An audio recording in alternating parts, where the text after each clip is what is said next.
अमेरिकी और जनूबी कोरिया की कंपनियों के हिस्से में गैर मामूली सरमायाकारी की वजह से एशियाई स्टॉक मार्केटों में कई रोज की मंदी के बाद तेजी का रुझान वापस आ गया। ताहम ईरान अमेरिका तनाज़े के हल के लिए कोशिशों में रुकावटों की वजह से आलमी मंडी में खाम तेल की कीमतों में दोबारा इजाफा शुरू हो गया है। इसी पर मजीद तफसीलात जान लेते हैं मोहम्मद लुकमान से। जी लुकमान, आगाह कीजिएगा।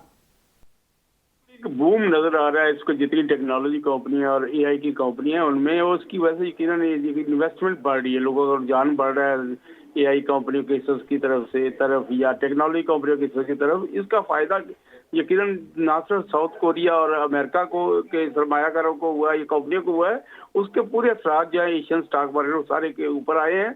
जैसे जो एशिया पैसिफिक का इंडेक्स है MSCI, उसमें 2.6% आज सुबह इजाफा हुआ। जापानी स्टॉक मार्केट के निके इंडेक्स में 3.6% और टॉपिक्स इंडेक्स में 2.1% इजाफा हुआ। ऑस्ट्रेलियन स्टॉक मार्केट में 1.7, हांगकांग 0.7, शंघाई 0.6 इनमें इजाफा हो चुका है। लेकिन इसके साथ साथ क्रिप्टो करेंसियों की कीमत भी बढ़ी है।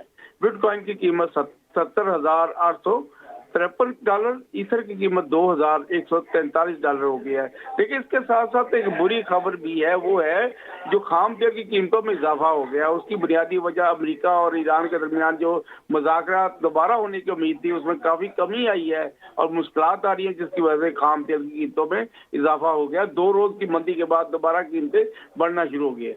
ब्रेंट क्रूड की कीमत जो है वो $105.83 तक हो गई है। WTI भी एक बैरल जो है वो $99.23 का हो गया है। सोने की कीमत अलबत्ता बढ़ी है, फी औंस कीमत $4,566 तक पहुंच गई है और यकीनन इसका असर जो है पाकिस्तान और इंडिया के मार्केट पे भी आज आ सकता है। जी बहुत शुक्रिया आपका। अमेरिकी और जनूबी कोरिया की कंपनियों के हिस्से में गैर मामूली सरमायाकारी की वजह से एशियाई स्टॉक मार्केटों में कई रोज की मंदी के बाद तेजी का रुझान वापस आ गया। ताहम ईरान अमेरिका तनाज़े के हल के लिए कोशिशों में रुकावटों की वजह से आलमी मंडी में खाम तेल की कीमतों में दोबारा इजाफा शुरू हो गया है। इसी पर मजीद तफसीलात जान लेते हैं मोहम्मद लुकमान से। जी लुकमान, आगाह कीजिएगा।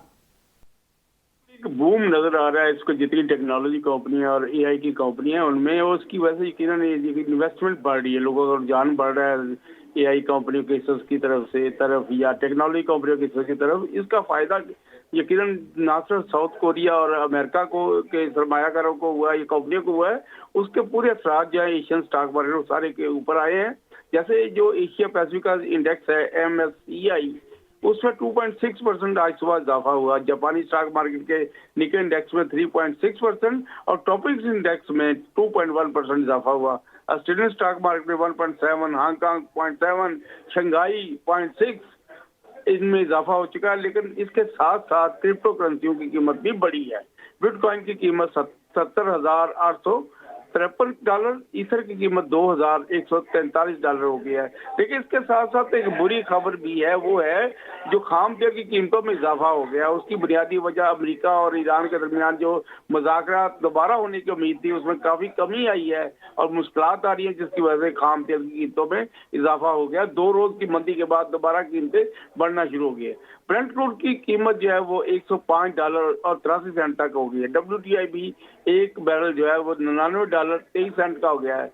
सोने की कीमत अलबत्ता बढ़ी है, फी औंस कीमत $4,566 तक पहुंच गई है और यकीनन इसका असर जो है पाकिस्तान और इंडिया के मार्केट पे भी आज आ सकता है। जी बहुत शुक्रिया आपका।